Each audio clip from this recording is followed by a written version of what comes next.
I'm life and business coach Samantha Sifring, and this is the Online Business Building Mamas podcast, where you learn how to build a wildly successful business from home while raising kids.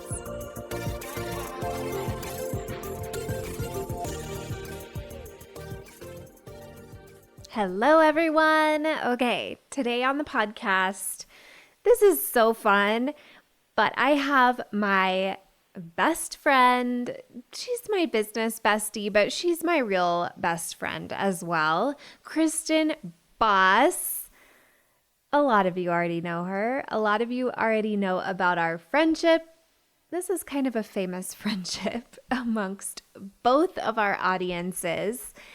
And we get a lot of questions about our friendship and how it works and what we talk about and what we do and how we became friends, how we met each other, all of those things. And something that we have both noticed is that having entrepreneur friends is something that is so valuable and so rare. I think that we had both experienced a lot of loneliness, a lot of friendship struggles as adults in general prior to the business, and a lot of noticing that our friendships after building a business, a lot of those friends didn't have that same experience, and there was a lot of things that we didn't feel maybe comfortable or confident to even talk about with our regular friends, civilian friends, non-entrepreneur friends. And I know a lot of you experience that same thing. I know it's really common for adult women and I don't know, maybe adult men, not my husband. He is really tight still with his best friends from middle school. But I know for a lot of adult women, an experience that we have is not having a lot of deep friendships, not making a lot of new friends, struggling to maintain some of those other friendships when life circumstances are different and you're having kids and they're not having kids and people move. There's a lot of change that can happen in our adult lives that can impact our friendships. And I know for a very long time for me, I felt very lonely. I felt very disconnected. I felt very detached from having friends and really wondered if I would ever have friends again like I used to when I was younger. And for any of you who feel that, I want this episode to inspire you. I want this episode to give you a peek into what is possible for you. And I also hope that it gives you a peek into who I am as a friend and gives you some insight into what it's like to be a really high-level entrepreneur, what it's like to be a millionaire entrepreneur, and the kinds of conversations that millionaires have when they get together. Because I think that's a fun and interesting perspective too. Kristen and I dive into money and entrepreneurship and having a partner who is at home. We have a lot of those things in common, and those are a lot of the things that we really enjoy talking about. So, this one is maybe a little different than the other episodes. Maybe you're going to see me in a little different light. And I think that is going to be so fun for you to see this as a true conversation with one of my friends and getting to see what I'm like. All right, everybody. I hope you love this one. Hello, everybody. I am Samantha Sifring, and I am here with my business bestie and real life bestie, Kristen Boss. And we've been wanting to do this podcast for a while. And we're going to be talking about friendships, and specifically friendships as an adult, as an entrepreneur, as somebody who's doing something that's not the norm, when a lot of your past friends, current friends are not doing that same thing. So we're going to dive into that. All right, Kristen, Tell us Yeah, about you. so I'm Kristen Boss, and I'm Kristen Boss and Samantha's business bestie and real life bestie, and funny enough, started as her client, and here we are. And I serve network marketers. I serve specifically social sellers who are wanting to get away from the spammy, hey girl methods that everyone is tired of seeing. So I help specifically, I coach a lot of moms as well, but they're in that very unique business model that requires a specific type of coaching. So I just have a lot of fun speaking in that demographic, and so it's super fun. I love it. So, so good. Okay. So, I shared a little bit about what I was thinking about this topic. I want to know, like, because we both really wanted to do this, Yeah. what was kind of your thought and rationale and like the need for this topic? Yeah, you said exactly what I was thinking too, of how sometimes our friendships from our past or before we got into this business, there's a shift, and the necessity and the need for having a friend, a close friend who understands exactly what we're going through and our struggles, because it is very unique. And the type of conversations you and I have, I would feel so uncomfortable having with other people in my life. And I find myself fearing triggering people all the time. And I just know with you and I never have to worry about triggering you around what's going on in my business or my personal life. And that just the need for that safe place when we're doing this level of growth in our life, right? Yeah, I totally agree. I think a good example of this is like earlier this year, we both hit 1,000,000 in 12 months in our business. And I think for both of us, like we were like the first or one of the first people that we told immediately. Mm-hmm. And I don't know about you, but I know for me, then I felt so hesitant to tell other people. It felt like I was like crawling out of my skin, like my skin was boiling off of my body. It was like, this is so weird to share. Whereas, like with you, it was like, obviously, I'm going to tell you the second this happens because you get Yes. it. So almost like sharing a pregnancy test, like being like, I'm pregnant. I have to tell somebody, like, who do I feel safe to tell? Yeah. And it was the same thing for me. It was just, I felt the same way. Like I told you, and it was so exciting and so safe, and we celebrated together. And then when I thought about, I still don't think I've told my family. I have not like sat down or told a single person in my family Well, if I've they made $1 listen, million in my business. if If they they listen listen to to my your podcast, podcast, surprise. I think I've done like a full blown like made $1 million. And I think I like kind of skirted by it because I still am like, oh gosh, people are gonna have thoughts. Oh no. Yeah. Yeah. Well, I had that experience where I was skirting by it. And then I realized I was because I'd planned to do a podcast about it and I was procrastinating on that podcast episode. And then I got coached and I realized, oh my gosh, I'm making seven figures mean something so different than six figures, which I was like wallpapering the internet with that news. I was like, what's different? So I think it's kind of interesting, like what we think is okay to share with the public and what doesn't feel safe. Oh my goodness, especially when it comes to money. And you and I have had such good conversations and hilarious conversations around money and the capacity to have money and not just watch it fly out, but also getting comfortable. Every time I travel with you, I always tell Scott, I'm like, get the credit card ready because Samantha's going to force me to up level. She's going to be like, room service? Yes. Champagne? Yes. I'm like, okay, yes. I make everybody very uncomfortable in this arena. Like everybody in my life has this joke like don't go shopping with me unless you're prepared to buy everything. Um Even like Stuart, every time we go on a trip, I'm like we're going first class and we like butt heads about this. We're actually going on a trip for spring break and he booked some of the accommodations and I'm like, okay.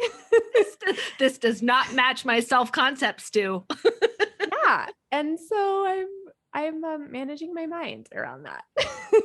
You know, it's so funny as Scott is the same way too. Like he's still, we were booking, because we're going to see each other in Vegas. Well, we're going to see each other before that for a like lunch shopping date. Speaking of spending money, but we're Yes. going to be in Vegas for our mastermind with Stacy. And Like just Scott was looking at the flights, and I think there still is, and we talked about this when we were in Aspen together, there still is that memory of the struggle Yeah. that still comes up sometimes that makes me feel like I can't do that first class ticket. And there's that little part of me that's like, oh, but what if, I don't know. And you and I've just had such good conversations around that shift for both of us. And I remember our conversation in Aspen so clearly. Yeah. And I think that this is something that's really real for both of us, that we both really seriously struggled with finances in the past, and like struggling to like pay bills and living less than paycheck to paycheck, and feeling that like intensity of emotion around money. And we have bonded over the fact that that motivates both of us so much to make money. And we joke about our goblins, our inner goblins. Talk about that. I'm like, we've coined some really hilarious phrases in our coaching. We really have. We got to talk about the goblin. Yeah. And I know for both of us, so much of it comes from that insecurity around money that was very real. Mm-hmm. Like it wasn't just like our thoughts. It was like a circumstance of literally struggling to pay bills mm-hmm. and have money for things that I think it's almost like a PTSD, not to like make light yes. of psychological issues, but it is this like deep fear that lingers from a past time that doesn't exist anymore, that doesn't match our current circumstances. That's like, oh no, I can't spend money. Or if I'm spending money, like bad things are going to happen. Oh my gosh. Yes. Or that there goes the reserve, or when's the other shoe going to drop? And mm-hmm. just that, yeah, it's been a big shift. And I love that we're talking about money. I don't think we set out to be like, let's talk money on this podcast, but I think that's just where so much of our growth has been, just with each other, and how much it does come up in conversation in our friendship, and that we've had such great dialogue about it as far as old stories, normalizing it, feeling safe around it, where for me, even though my family had money growing up, it felt very, we just don't talk about it. You don't talk about it. So even here in this moment, I'm like, ooh, I'm like breaking a rule I feel I have because we're talking about it. But I feel like both of our audiences need to hear this conversation. Like I would have paid so much money to hear other women having this conversation 3 years ago. I would have given anything. Yeah, I totally agree. And I think it is so relevant to the friendship conversation, because this is one of the major things that we're able to talk about really openly with each other, that I think with any other friend, any other person in my life, pretty much, I feel a hesitation.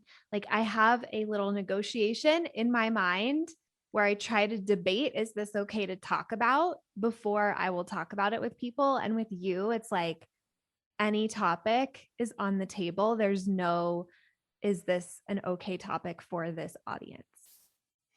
Oh man. And just, I agree with that so much. And not the freedom of not having to filter and constantly filter, how's Samantha going to feel about this? Is this going to trigger her? Is this going to make her feel unsure of herself? And just realizing we both have such safety, which is why friendships, especially in this level of business, and people who understand what you're doing, is so key, because we have coached each other through some like really huge decisions in our business, particularly in Vail. Like we were like hardcore, like hot tub coaching each other, like borderline yelling, like, you're not going to go easy on me and I'm not going to go easy on you. That was the worst. Oh my gosh. I remember like negotiating. Because we were both making really hard decisions to let go of one-on-one clients in Vail. And so we were then like coaching about it. And then it was like, we were trying to like bargain and exchange like this special person for this special person. And I'm so proud of both of us for, even though it was so hard, like eventually getting to that place where it was like, no, we're both all in, we're both committed. Like being able to do that with somebody else, I think just made it so much easier because I feel like I see your business so clearly. I'm like, of course, you should just do that scary leap. Do you even understand who you are? Yes. Oh my gosh. Speaking of seeing each other's businesses so clearly, this is where our coined term housewife coaching came in. Yes. So there's like clean coaching, which is like when we're neutral and really calm. And we do both coaching with each other. And I think we're really good at reading like when you need housewife coaching, and we'll explain what that is. And when you just need like this gentle space to ask questions. And there were moments of like, okay, you're calm. I'm not getting into your emotions with you. I'm going to be really objective with you. And then there is the coaching when you clearly don't see your business the way I do, or you don't have the same high levels of belief that I have in you. Yeah. And you say something and it's furious. But I actually coined this because of how you coach me. So it's not me doing the housewife coaching. It's so me. Samantha, It's me. Samantha has this level of coaching that, first of all, I tell people, I'm like, if she has gone silent and straight faced with you, God help you. So true.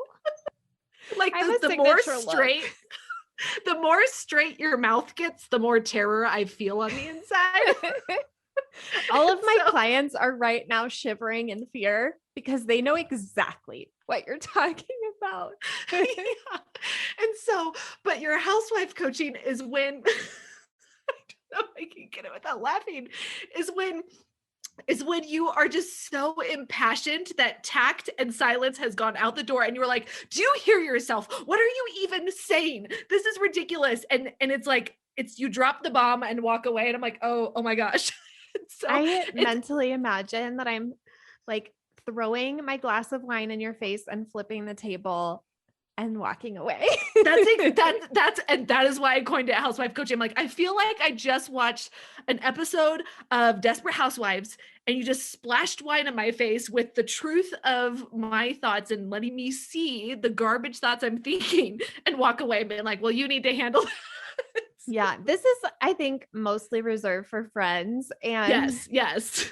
I don't think I coach my clients this way. Some of them might wish No. that I did, but I just like won't even hide that it is like pure frustration and anger that rises up in me that I can't control, that I'm just like, get over this BS right now so we can have fun. It's so true. It's definitely like bestie coaching. It is not for our clients. It is reserved for us in the most safe and sacred place. And it's typically on a thought that I like repetitively entertain. You're like, oh, you're back to this thought, like really? Yeah. And you have all this evidence that supports otherwise. And it's the same with you. It's just like, Samantha, we both have our like, stop it. Yes, totally. I will say I also coach myself this way. I was looking in a journal the other day and I saw like I had written out some doubts and then like the next line was like, this is whiny bullshit. So I treat myself the same way and it is with love. It's not like meanness or judgment. It's just like, get over this. It's not useful. Calling it what it is, like that thought is garbage. Yeah, totally. So yeah, with our housewife coaching, as we've affectionately coined it. But I also think what's so great is that because we are both coaches and we value thought work and taking responsibility in our lives and the things we create in our world, I think it also creates safety in the friendship. Knowing that like I'm going to take responsibility for my role as your friend, and I know you're going to take responsibility for yours. And I even told you, I'm like, if we ever have issues, we're just going to self-coach on it, right? And we're going to go get coaching and then we're going to come back. It's going to be fine. Yeah. I think that is a major difference in this because we're both coming from that perspective. So we're both knowing that you aren't creating any of my feelings. And if I have feelings and thoughts about you, those are mine. And I also feel like we have the kind of safety where we could say, these are the thoughts and feelings that I'm having and work through it together. Mm-hmm. Yeah. I feel like this is so funny. Like yesterday, I was like, you're the Grace to my Frankie. Like if anything happens, you're stuck with me forever.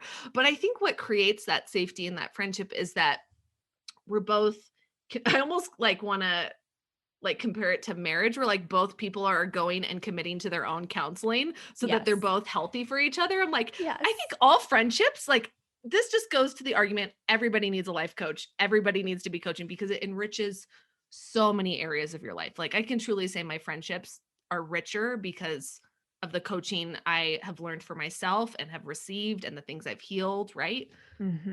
I think so too. That makes me think of something that I think is a struggle for a lot of entrepreneur friendships, and I've experienced this in a few of them, is making the other person's success mean something about yourself in a bad way. And I think that that's something that we do really well, is not doing that. Why do you think that Mhm. is?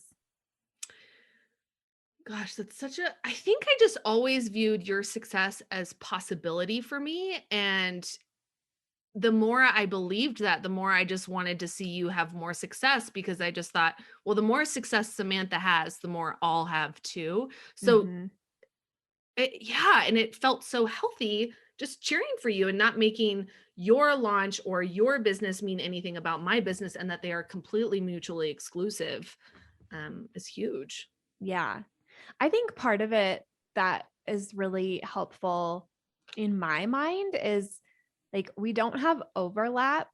So it doesn't Yeah. feel like there's any like competition. I feel like we have similar businesses, but in totally different industries. So we have so much in common, but it's really supportive to each other. I think that helps with it Oh, too. yeah. Oh, yeah. Um, but yeah, I feel like I, for a while, was like, well, Kristen's like a unicorn and she can do things that I can't do. And I had this like whole story about it. And then I think it was like when we were in Vail, like we were just talking about like personality tests and stuff. And I was like, we're literally the same. We It's true. We talk about this a lot. We're like the same person. I was like, okay, we have like the same childhood and many of the same life experiences, a lot of the same like results on personality tests, the same astrological sign, like anything that could possibly be the same is the same. And in that moment, I was like, oh, well, anything that she does with her personality, I can do with my personality because it's the Mhm. same. And that was like such a aha moment for me that then I feel like has really opened me up to showing up more fully me in Mm, recognizing that instead of being like I tend to be kind of reserved more than you do. And that was like a mhm. story that I had. I don't even know if that's true. That's a story I It is the had. story you have. But I felt like that was super helpful to just see like, oh no, we're the same person. Oh my gosh, it's so true. And it's funny you say that because I remember thinking like I need to be more calm and chill like Samantha. I remember thinking like I'm too much just because Mm. of your delivery on your podcast and just your style of coaching. I'm like, and my conclusion was like, maybe I'm too much. And so, Oh my but then gosh. realize, right? It's Yeah. funny that we both had like these little stories of like, I need to be more like Samantha. But then I realized, wait, we're pretty much the same person. You're an Enneagram 7. I'm a 3, which is just like all besties should be 3s and 7s. I'm just going to go on the record and say that. I mean, I don't want to say this, but it's the truth. I feel bad if you're not a 3 or It's a a 7 circumstance. or an It's truth 8. for us. I'm Or an highly in 8. touch with my 8 wing. Well, that okay, I joke about that like if you get hungry, you're going to find your 8 wing real fast. Oh Like, yeah. if you're I angry. fully transition to 8 when I'm hangry. I just find it when I'm in a rage. I'm like, I'm going to find my 8 wing real quick here. Yeah.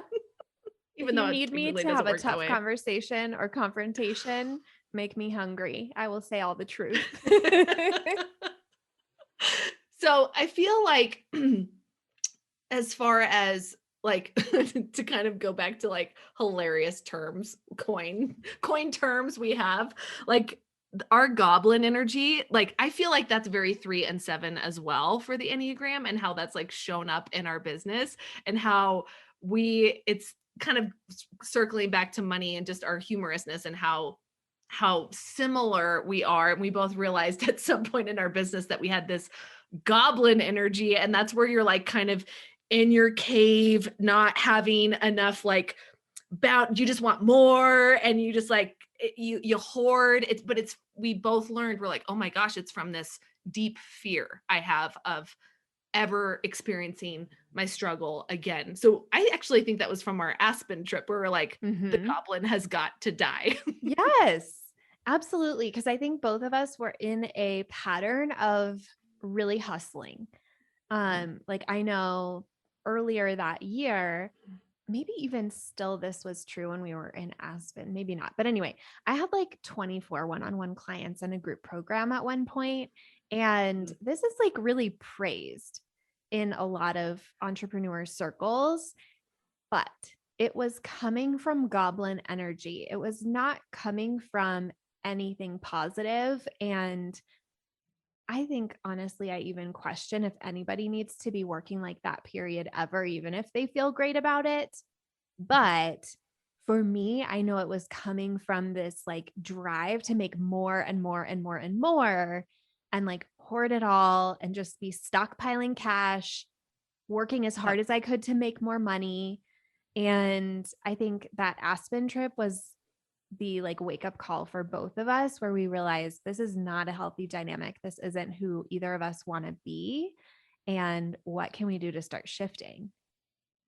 Yeah, I think we always have to be aware. I think the propensity or the desire to hustle is just it's so sneaky how it comes in. Mhm. It's never like a choice of like, you know what sounds good? It's I'm going to wake up and hustle today. And Yeah. I like talk about this all the time with my audience, and I think it would be really good for both of our listeners to hear how like this striving for like there's a lot of money, and that can't make fix how you feel about Mhm. yourself. And like it's kind of like hitting the $1 million. I don't know about you, but the $1 million in 12 months, I remember like waking up and looking in the bathroom mirror and being like, I don't feel different, I don't Yeah. look different. And I think I wish somebody had said like your joy and everything you want in life isn't like, it's not gonna you're not gonna feel better having more. You can have that before you have more.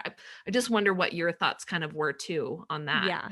I feel the same. I had a really similar thought earlier today. I was thinking about this because I think a lot of my clients and probably yours too are Mhm. waiting to enjoy their life, waiting to have the lifestyle they want, waiting to feel good until they have earned a certain amount of money. Mhm. And that amount of money never arrives. Like there's always a new benchmark down the road that you have to hit. And you have to, at some point, decide to enjoy your life and stop waiting now. And I think the core message for both of us in a lot of ways with our anti hustle mentality is you need to set up your business and your marketing in a way that you enjoy the growth and the process now, and that you're not burning yourself out and hustling to get to a future time when you can enjoy, because that time just never gets there. Like you never like feel secure enough to relax and enjoy. You have to Oh just my decide. goodness. Yes. Yes. I'm so glad my listeners are hearing this. I feel like they're hearing it from another parent being like, see, mom's right. Mom talks about this all the time. Like, you Dad is can't backing up put, mom. yeah, I love exactly. how It's like, I'm dad. it's just like you can't put off your joy and experiencing life saying, I'll do that when I hit the next goal, because you will hit the next goal and then you're going to put it off longer and longer. And for my audience, it's behind that next rank, it's that next promotion in their company. And I've never had somebody say like, oh, I just have so much joy and peace now, that's it for me. It's always almost 24 hours later, it's what's next, and there's no celebration. And I feel like in our friendship, you've taught me celebration so well, and just the posture of, I remember like when, again, I feel like that Aspen trip was actually so um big for me, and just giving myself permission to do things that felt too extravagant for old Kristen. Mhm. And like, I mean, I packed a milk frother. You're like, we're in a 5-star hotel. They can bring you frothed milk. And I was like, wait, what? And so Yeah. I just remember like the discomfort I felt spending the money was a posture of like, I also trust that I can make more. It's okay. And just learning to have and like enjoy in that moment and not Mhm. defer to like, oh, I'll order the room service or buy that thing when I hit $1 million. Just watching you feel comfortable in yourself and celebrate and say, we're here, we're doing this. And it was so fun to go with you and buy your first Gucci bag and your Louis Vuitton purse. And was it Gucci or Chanel? It was Gucci. Yeah, Gucci. Yeah, Yeah. it was just so fun to do that experience with you and just like, and I loved that as your friend. Like, I didn't need to be buying the purse. I was just so wrapped up in your success and how fun it was for you. And I plan on buying a bag in Vegas so you can be with me to buy my Yes. first I bag. can't wait. But yeah, I feel like that was such a good lesson for me to see you enjoy what you had. And you doing that gave me permission to be like, it's okay for me to enjoy this. I'm not wrong for being in Aspen and spending X amount of dollars on room service and all those things. It was just like, it's safe to do that. So Mhm. just celebrating so important in business in every milestone, every Yeah. milestone. Yeah. Oh, I love that. So true. Okay, here's a question I get all the time because a lot of my clients are like, your friendship with Kristen is my friendship goals. And they always want to know, like, how did you become friends? How did this happen? How do I replicate this? Like, what are the actual mechanics of like finding this person and making this relationship happen? What are your thoughts about that? Because you So you made this friendship happen. I did. I You guess I pursued did. me.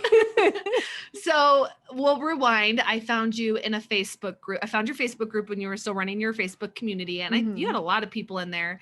And I remember really loving your content writing, and your copy was just so good. And this is when I was kind of putting offers out there and just kind of really stepping into my coaching shoes.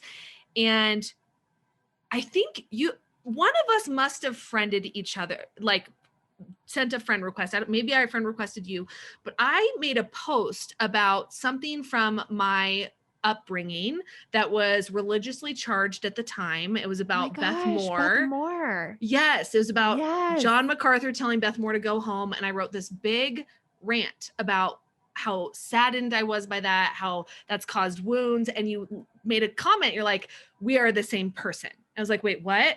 And I think we exchanged a couple things. And I was like, yeah, this is kind of the background I grew up in and these things.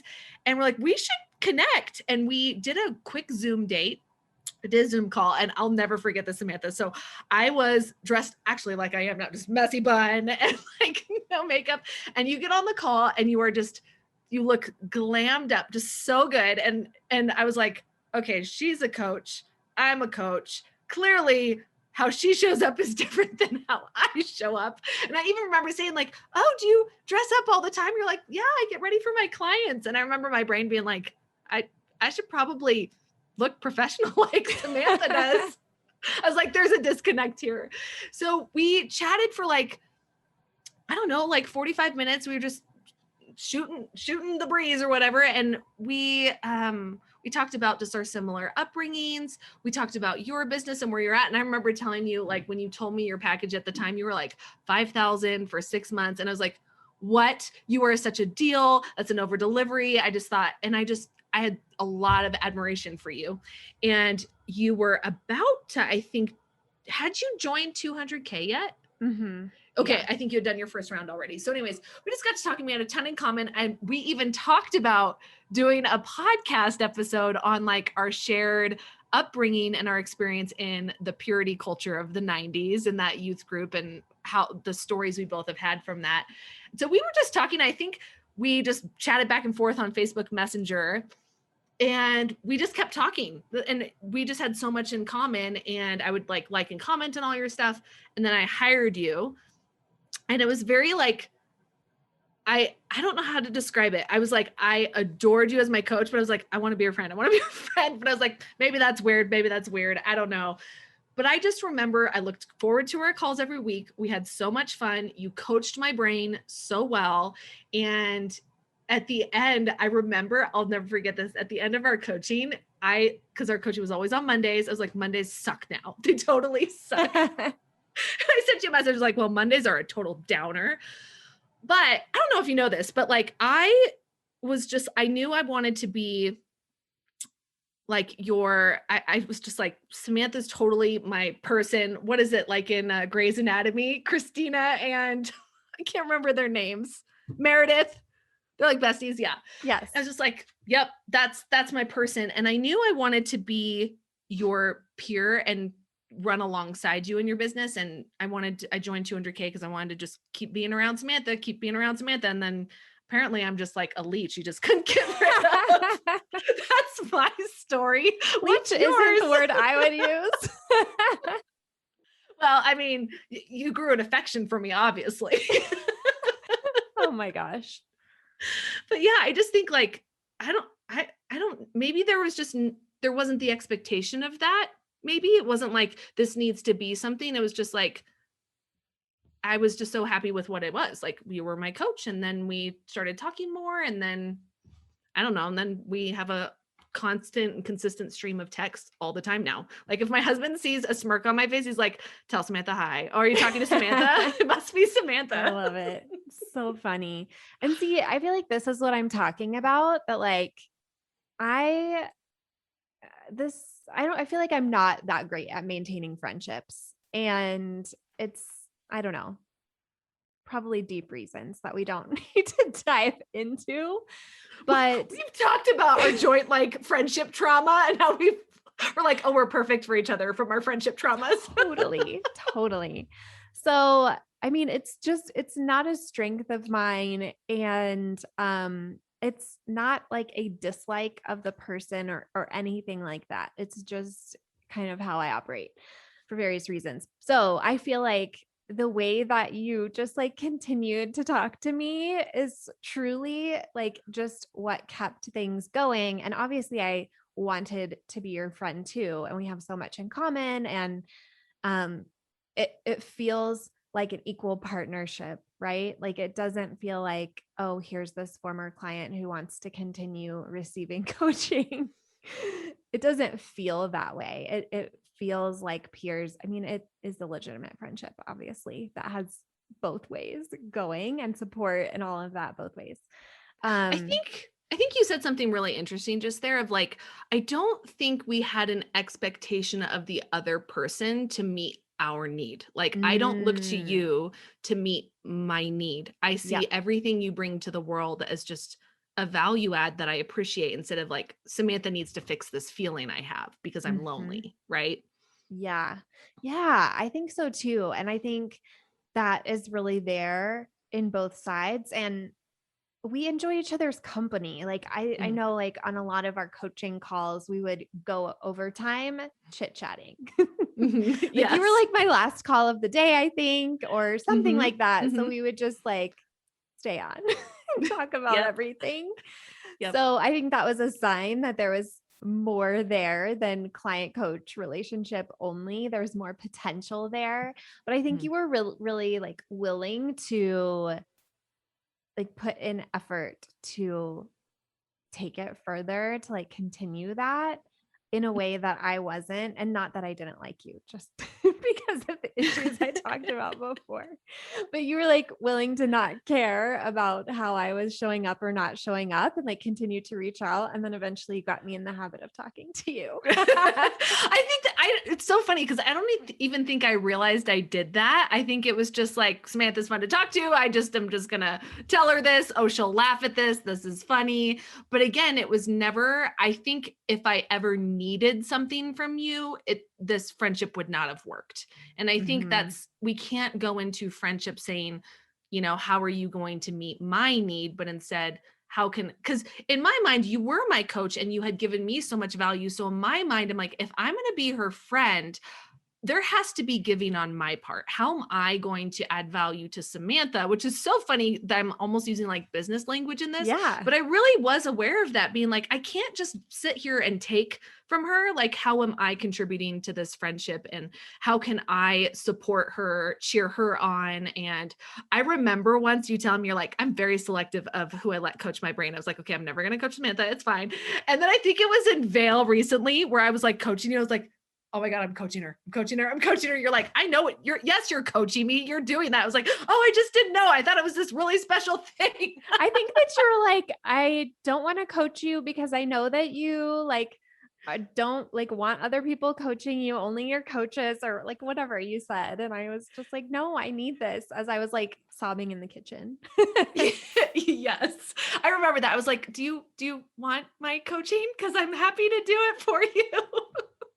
Yes. But again, like, I also think that's just so important that like we both see the need. Even I was asking your permission to coach you. And I think that's really also important too, is like, I think we understand our lines in friendship of like, okay, when is friendship advice good?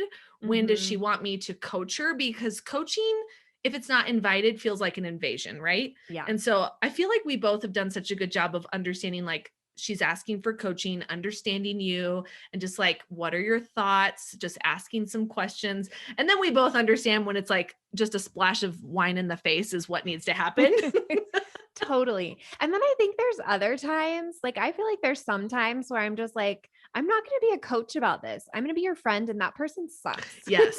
Yes. Oh my gosh. Okay. Yes. I forgot about that. I wanted to talk about getting in the pool, because I tell people, I'm like, you, as a coach, you can't get in the pool and be in agreement. Like, yeah, that totally sucks. And I'll never forget. I was like, I had a moment. I'm like, I'm totally spinning out about this. And you just sent me an emoji of you being in the pool, and I was dead. I'm like, okay. You're like, yeah, totally sucks. That person sucks. Yeah. Sometimes Yeah. I'm just straight up in the pool with you. I forget. I think you sent me something the other day and I was just like, oh, yeah. It was like switching from one-on-one to mastermind and like the mental hurdles that come with Mm-hmm. that Mm-hmm. on our side.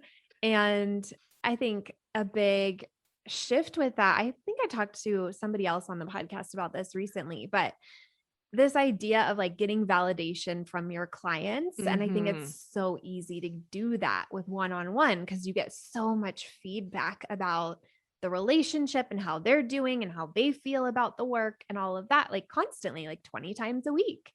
And when you have group programs only, that is pretty much cut off unless you have clients who are really proactive to be like constantly saying, you're amazing, you're changing my life, all the nice things we like to hear. A lot of people will just come to their coach with their problems because that's why they hired the Mm-hmm. coach. They didn't hire the coach to like make the Validate coach's them. ego grow. Right. So it is a mental challenge when you make that shift to only scalable offers. And yeah, you were talking about that and it was just like, yes. Yes, it's hard. It's Like in the hard. pool. I was But like, I sorry, needed there's that. no coaching here. And I think that's what's so great with the friendship, is that there really is a time for like getting in the pool and being like, yep, I'm totally with you. This sucks. There's my growth too. But then there's the moment where it's like, okay, she needs me to be out of the pool and just help her see some thoughts here. And we're going to move there quickly. And then on the other side of it, we'll laugh about it and I'll get in the pool with you now that you've like, now that we understand the thought and we've overcome the hurdles. Now let's just laugh about ourselves in the pool. Yes, totally. Do you think that our friendship is like a unicorn? Like, I think other people will listen to this and they'll be like, I love this conversation and I want to be their third. And they may feel like finding what we have is impossible. Well, first of all, like, can I be the third? I don't know if they know this about us, but we're the type of people that rent 5,000 square foot houses, don't tell anyone else, There and was still like share a room. 5 bedrooms in And this we house. still shared a room. We shared a room. There was no one else in the house. Yep. We're like, Except for the do we want ghost. to? Oh gosh, that was absolutely a circumstance. I don't care what you say. But yeah, so to answer that question, like, are we a unicorn? I don't believe so, because I think when you have two people who are equally committed to their growth as an individual, and they are willing to take full responsibility for friendships, their thoughts, their own feelings, and realizing that person can't make me think or feel anything both positive or negative. Like Samantha can't make me feel happiness. I'm responsible for that. She also can't make me feel sadness. My thoughts create that. So I think when you have both parties that are committed to managing their mind, working on their growth, and being honest and having that space, I think it's possible for any friendships, but also not having that expectation of people being like, hey, are you going to be my Samantha? Are you going to be my Kristen? Yeah, right. Yeah. What do you think? What's your answer to that?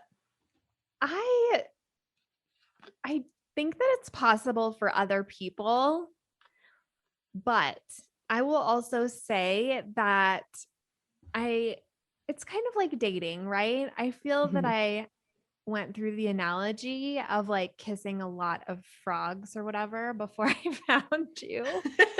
No offense I feel the same way. frogs. Yeah. But it feels like there was a lot of friendship struggles for me along the way before we found each other. And I can see like before our friendship, just kind of feeling like this kind of friendship doesn't exist. Yeah. Now that you say that, I was there because I had I had friendship heartbreak. I had like friends that to the point where I don't think I was so, I'm not sure when I even called you my bestie, but it took me a long time to get there because I felt like as soon as I labeled it, it would die because I'm like, I've done this before. I've really been hurt. But when I look at all my friendship stories, I see how almost all of them, I was looking to them to validate me or help me feel a certain way. And you were the first friend where it was mostly a posture of I like Samantha and she's someone I want to be around and I want to add value to her. And I didn't really ask I wasn't looking to you to meet a need. And when I look at all of my other friendship heartbreaks, I can see the story of I would have this expectation of how the friendship would look. That person didn't know about that expectation. They wouldn't meet it. I would be heartbroken. There would be hurt. And then there'd be this rift. And then the story of like, I guess I can't have friendships as an adult, right? I guess that's just for movies or whatever. Yeah. I think you're right about this thing around expectation because I don't think either of us went into it being like, oh my gosh, this is my platonic life partner.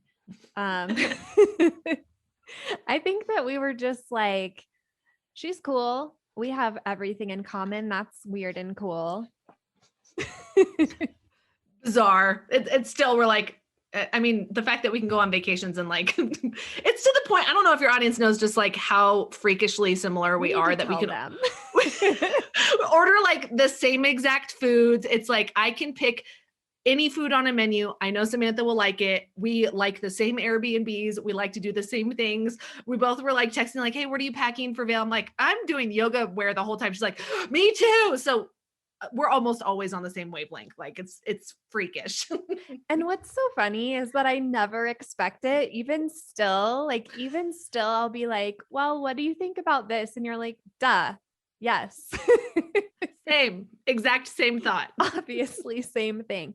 And I think that is kind of rare for a lot of people. And I don't think that friendships have to be that way for it to work. I don't feel like people should be like out there looking for who's the person who has the same life story as me and the same personality and likes all the same things. Like, I don't think those traits are why our friendship works. I think that they're a fun bonus. Yeah, I really think just like coming to our business from a place of self-sufficiency and not needing our business to validate us, like not needing the person that we're friends with to validate us. And even in our marriages, not needing our spouse to validate us or not making our spouse responsible for our feelings. And we do this, I just see this happens in so many areas, just friendship and business and finances and marriage. And it's just like, we look to exterior circumstances to inform us how we should be feeling about ourselves. And so I think when we heal that, it heals many areas of our life and enriches our experiences of them. Mm-hmm. I totally agree. I know, like with marriage in particular, that concept completely changed everything for me. And I think that it has really set the tone for all of the friendships that I have developed since I had that transformation in the marriage area. That now I go into friendships without attachment or expectation or um, certain types of needs from the other person, but just a desire to have somebody that I love and enjoy in my life, and a desire to have somebody that I can depend on, who's going to be there for me, who's going to support me. And I think that's such an interesting shift from maybe what we expect or what we think friendships are all about or what we think relationships are all about, and kind of finding it feels like a different level of maturity in it. It does. And I was just thinking too about just having a healthy, strong friendship is I remember the first time my old story wanted to rear up in my friendship with you. And I think it was while you were gone in Florida.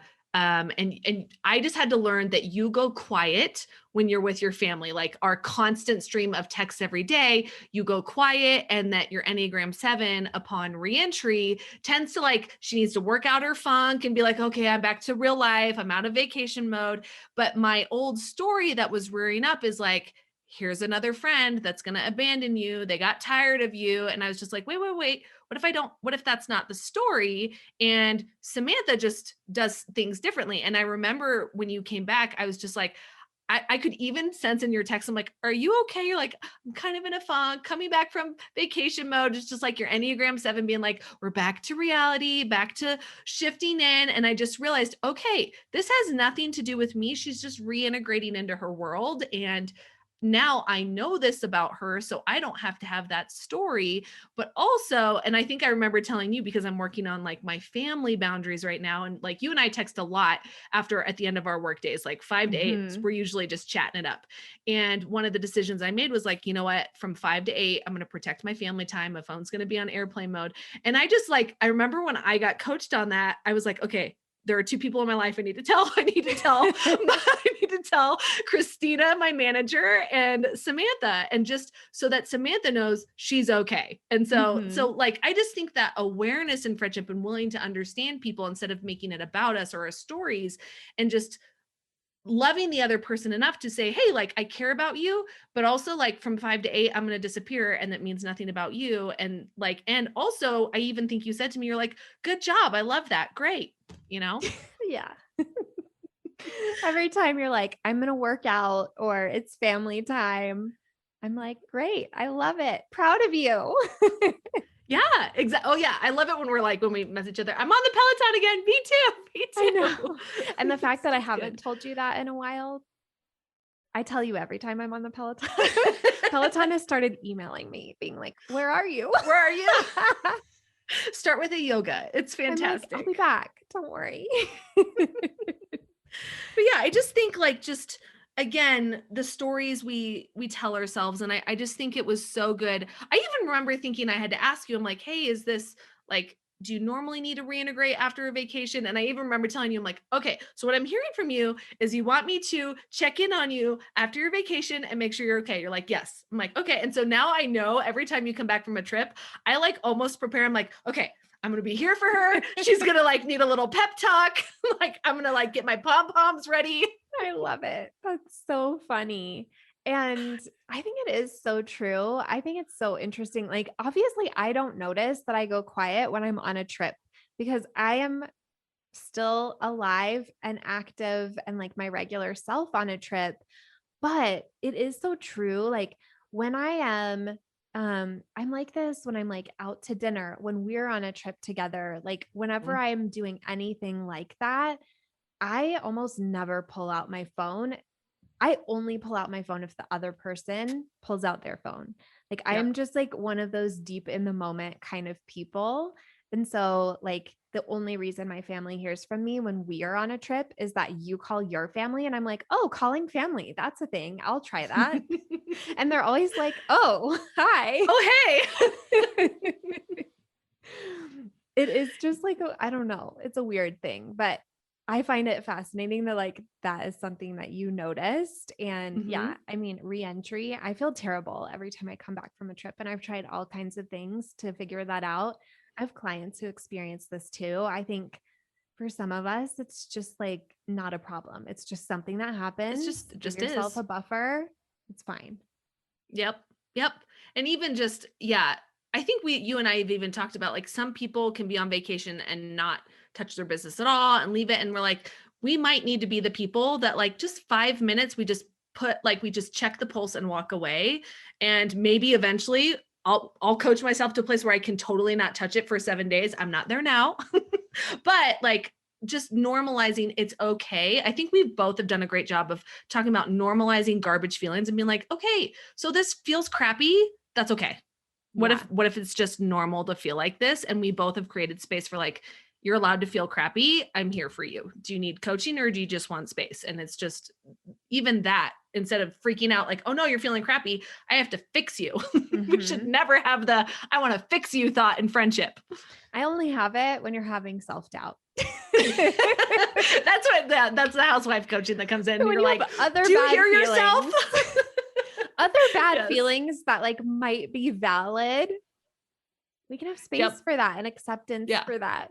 And I think for, if I were approaching a client situation, self doubt would be that as well. But for you, I'm just Yeah. like, that is garbage. Why would you ever do that? You know what? It's what we do is we remind each other, like, because every time at some point in our business, we forget who we are. We forget Yeah. what we're capable of. We forget the magic that we have behind us. Our brains love to forget, love to discredit, love to come up with stories, and just having someone reminding you, like, hey, I don't know if you remember this, but you had a $200,000 launch last month. Like, what's wrong with you? Right? Yes. Totally. Yeah. Yeah. Yeah. I think for sure that is something that I think it's a benefit of our relationship that we know each other's businesses so well, Yeah. and that we know business in general so well. So then when we are in those struggle moments, I think that it's easier for whichever of us is struggling to believe the one that's telling us the facts of our business, because we're Yeah. like, oh, well, she sees me, she knows me, she understands my business, my industry, what I'm trying to do. And she probably is seeing it more clearly than I am in my struggle moment. Mm-hmm. So true. So true. So good. What else do we need to tell these people about friendship? Oh my goodness. I feel like I feel like one of the things we could talk about, but probably on a different episode, is like how we both have shifted. Both of our husbands are retired from like the corporate world, from traditional jobs, and they now work for our companies, like both of our husbands, and they're handling like all the domestic things. So I think like there's a lot to be I feel like that episode alone could be quite value packed, because there's a lot to say there that I feel like people are almost afraid of. Am I going to what's the word, is am I going to emasculate my husband with him like not being out there tearing it up? Am I going to create insecurity for him? Like, I don't know about you, but I get a lot of questions about how does your husband handle your success in your company and feel secure? And I feel like even our husbands are very similar. Mm-hmm. But I do think maybe you and I both do similar things to like ensure that our husbands continue to like thrive and feel good. And also, we're not responsible for that. They're responsible for themselves. But I do think that's something that you and I both also have in common. Yeah. And it's an adjustment in the family. Yeah. And I know a lot of my clients have gone through that or are soon to go through that. And I think that would be really good. So stay tuned, everybody, for the transitioning gender roles in your household podcast. Yes. I love it. All right. Love it. Well, anything else that we didn't cover on this topic? I'm trying to think of like what people ask me all the time. I mean, I think we both have really strong investment muscles that we continue to empower each other to make really huge financial decisions for our business. I mean, we're both paying our coach 100K this year just for that one coach this year, and just even normalizing radical business decisions. Oh, you and I have Mm, even bonded over like our dads. They're business minded, they own their businesses, and how we've had to find our own voices apart from family. And so we've kind of been that to each other, normalizing that when maybe I know for me, my family would thinks I'm probably insane. They're like, yeah, why on earth would you do that? totally. Totally. I think that you're really right. I get a lot of like the hustle message, a lot of the don't talk about money message, that kind of thing, even though my dad is an entrepreneur. And I think, everything that we are wanting to hear and maybe like seeking to hear from other people and not, we do hear from each other. And I think that is part of the secret to both of our success is having that person who is always normalizing and pushing us Oh out of my the comfort gosh. zone. The fact that you even say that, now that you say that, we have both talked about how we both are really quick implementers in our business, and how we stay in that high value cycle of like, we are going to make a decision, we're going to coach the crap out of ourselves and each other, and then we're going to implement and act on that decision quickly. And we have Mm-hmm. talked about that being our shared, like why we both have had so much success is because we both take decisive and quick action.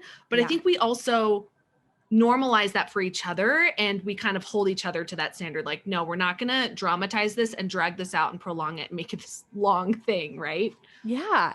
And I think like for people who don't have that person, it is really scary to make these huge, scary, big, fast moves.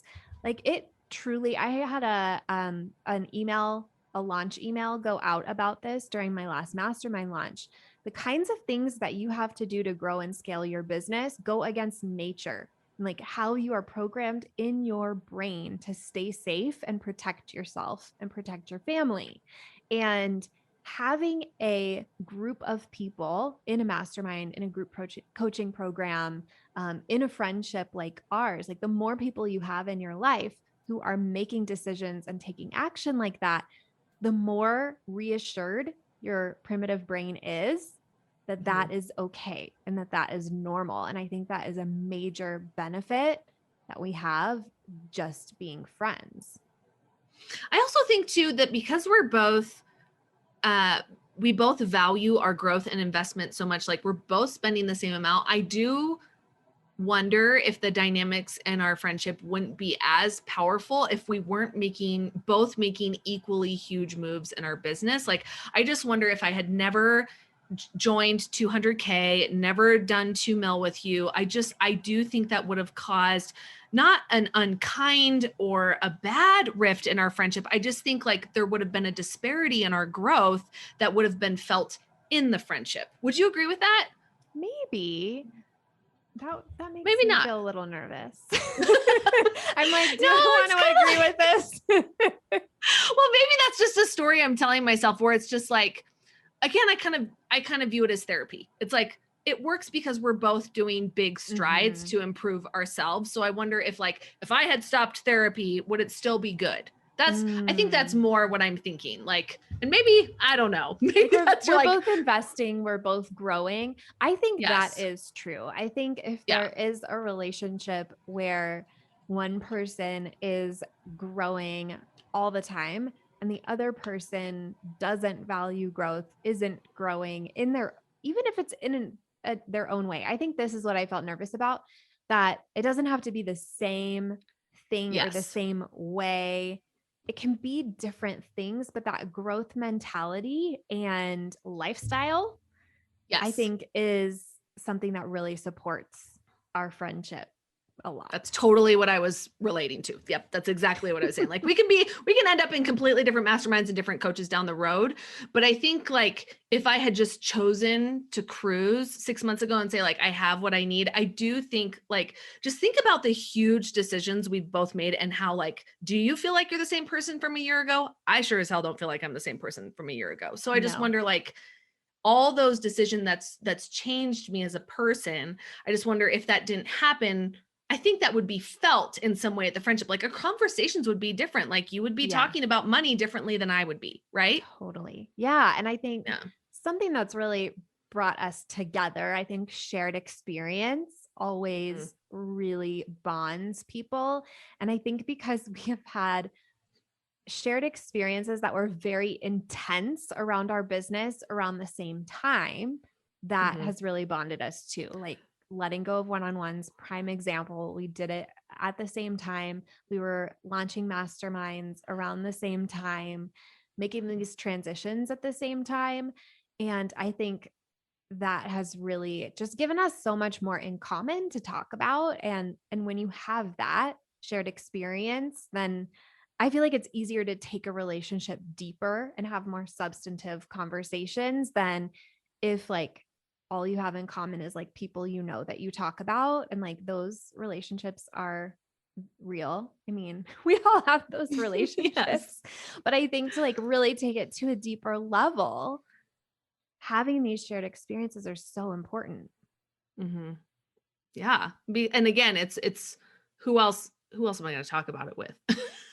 Like I can call someone, they'll be like, okay, I don't understand. They just don't understand, where it's like, I don't understand why you're suffering, crying, having these thoughts. I'm like, okay, well, Yeah. everything in my brain tells me it's the end of the world and I'm about to die. And the only person that understands this right now is Samantha. Yeah. I felt that way about the 50K in refunds, Oh right? It was God. like, Yeah.